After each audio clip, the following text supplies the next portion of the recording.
Auricoma and the Three Ursi.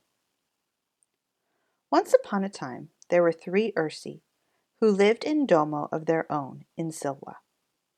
One of them was Parvus infans Ursus, and one was middle-sized Mater Ursa, and the other was Magnus huge Pater Ursus.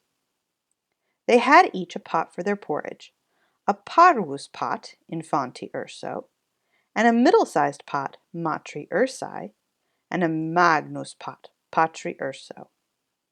And they had each cellam to sit in, a parva cella, Infanti Urso, and a middle-sized cella, Matri Ursi, and a magna cella, Patri Urso. And they had each lectum to sleep in. There was parvus lectus, Infanti Urso, and middle-sized lectus, Matri Ursi, and magnus lectus, Patri Urso. One day, after they had made the porridge for their breakfast and poured it into their porridge pots, they walked out into Silwam while the porridge was cooling, that they might non burn their aura by beginning too soon to eat it. And while they were walking, Parwapuela, called Auricoma, came to Domum. First she looked in the window, and then she peeped in the keyhole, and seeing nobody in Domo, she turned the handle of the door. The door was non-fastened because Ursi were good Ursi, who did nobody any harm, and never suspected that anybody would harm them. So Auricoma opened the door and went in, and well pleased she was when she saw the porridge on the table. The porridge looked tempting, and she set about helping herself. So first she tasted the porridge Patris Ursi, and that was too hot for her.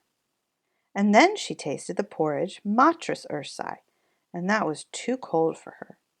And then she went to the porridge Infantis Ursi and tasted that, and that was neither too hot nor too cold, but just right, and she liked it so well that she ate it all up. Then Auricoma sat down in Cella Patris Ursi, and that was too hard for her. And then she sat down in Cella Matris Ursi, and that was too soft for her. And then she sat down in Cella Infantis Ursi, and that was neither too hard nor too soft, but just right. So she seated herself in it, and there she sat, till the bottom of Cella came out, and down she came plump upon the ground. Then Auricoma went upstairs into the room in which the three Ursi slept. And first she lay down upon Lectum Patris Ursi, but that was too high at caput for her. And next she lay down upon Lectum Matris Ursi, and that was too high at the foot for her. And then she lay down upon Lectum Infantis Ursi, and that was neither too high at caput nor at the foot, but just right. So she covered herself up comfortably, and lay there till she fell fast asleep.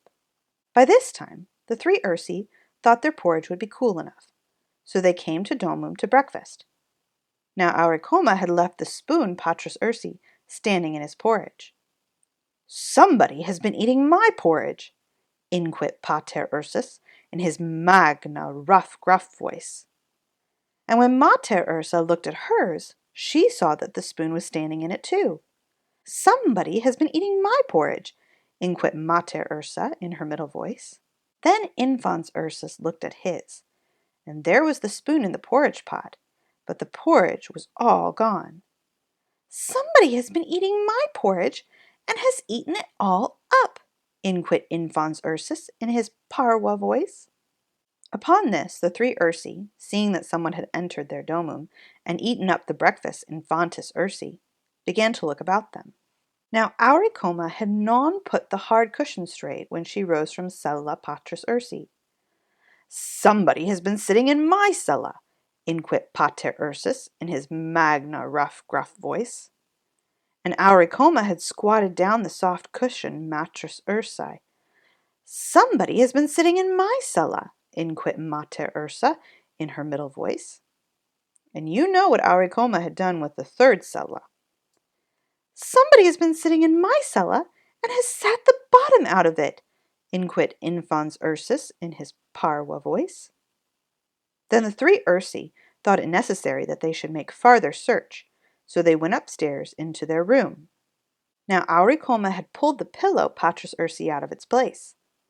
"Somebody has been lying in my lecto," inquit Pater Ursus, in his magna rough gruff voice.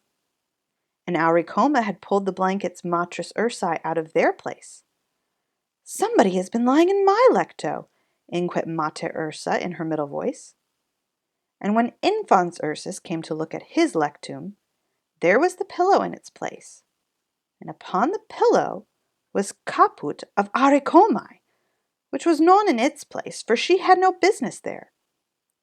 "Somebody has been lying in my lecto, and here she is," inquit Infans Ursus in his parwa voice.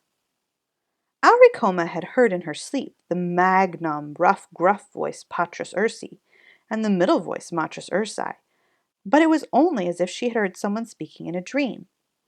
But when she heard the voice Infantis Ursi, it was so sharp and so shrill that it awakened her at once.